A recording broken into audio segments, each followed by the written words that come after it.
ایران کے بادشاہ نے اپنے بیٹے کو پڑھانے کے لیے ایک استاد صاحب کا بندوبست کیا۔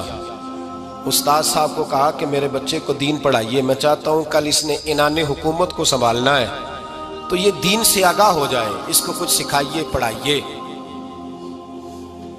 بہت نیک بزرگ بڑے درویش عالم پڑھانے لگے، اسباق مکمل ہو گئے، دین کے اسباق قرآن مجید پڑھایا، احادیث طیبہ کا درس دیا، اصول فقہ سے روشناس کرایا۔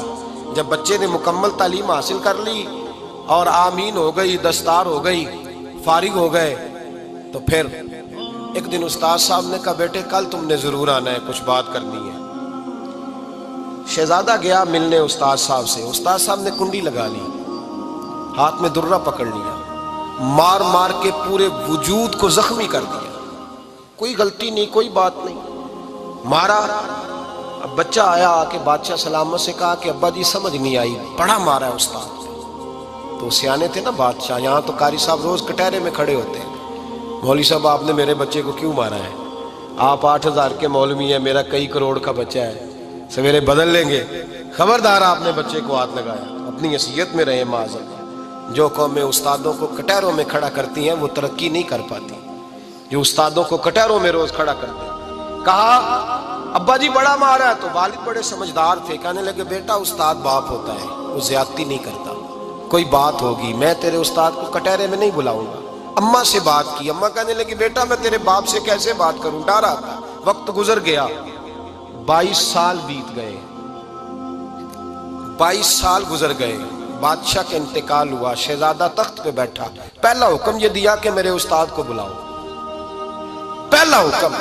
استاد جی بوڑھے ہو گئے تھے، چھڑی کے اوپر ٹیک لگا کے آئے اور بھویں سفید ہو کے جھک گئی تھیں، یوں آنکھ کھول کے بڑی مشکل سے دیکھا، کہنے لگے شہزادے حکم ہو۔ کب میں شہزادہ نہیں، اب میں بادشاہ بن گیا ہوں۔ استاد جی 22 سال بیت گئے، آپ نے مارا تھا، پر وہ درد چونکہ زیادتی کی تھی، میرا قصور کوئی نہیں تھا، تو نہ میری روح سے درد گیا ہے نہ میرے جسم سے گیا ہے، میں بے اختیار تھا، پوچھ نہیں سکتا تھا، آج با اختیار ہوا ہوں۔ سب سے پہلے پہلا حکم آپ کو دیا، بلایا ہے، بتائے کیوں مارا تھا، کیوں مجھے مارا تھا، میری زیادتی بتائے۔ تو استاد، بوڑھے استاد کی آنکھیں آنسوں سے بھر گئیں، کہنے لگے بیٹے بس آج کے دن کے لیے مارا تھا، یہ جو دن آ گیا نا میری زندگی میں، اس لیے مارا تھا، یہ میں چاہتا تھا میری زندگی میں وقت ہے، آج کے بس میری مراد پوری ہو گئی۔ کہا صاحب کس لیے، مجھے بھی سمجھائیں۔ آپ فرمانے لگے کتنی دیر ہو گئی تجھے مار کھائے ہوئے، کتنا زمانہ بیت گیا؟ کہنے لگا 22 سال۔ فرمایا زخم بھولے تو نہیں، درد ختم تو نہیں ہوئی، تمہیں بات ایک منٹ کے لیے بھی تمہارے حافظے سے محو تو نہیں ہوئی؟ کہا استاد جی روز رات کو یاد آتی، روز خیال آتا تھا۔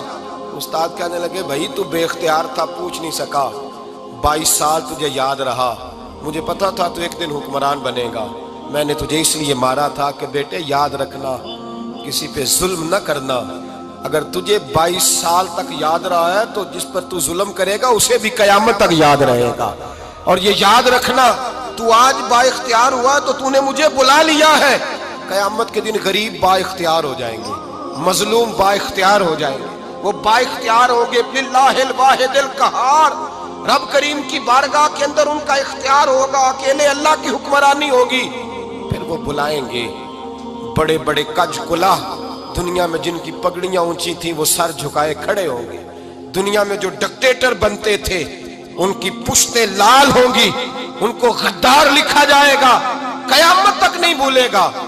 ظلم کرنا تو سوچ سمجھ کے کرنا، اتنا کرنا جتنا تم سہ سکتے ہو، اتنی زیادتی کرنا جتنی قیامت میں تم برداشت کر سکتے ہو۔ میرے نبی کریم صلی اللہ علیہ وسلم نے فرمایا ظلم سے بچو، یہ قیامت کے اندھیروں میں سے ایک اندھیرا ہوگا، زندگی میں زیادتی نہ کریں، اگر تھوڑی دیر کے لیے کوئی چیز برداشت کر جائیں گے تو وہ فائدہ دے جائے گی، کچھ دیر کے لیے اگر سہ جائیں گے تو نفع مل جائے گا، سہنے کی کوشش کریں لیکن زیادتی نہ کریں، نظر کو، سوچ کو، ذہن کو پاک رکھیں، اور میرے بھائی زندگی پوری ظلم سے بچیں۔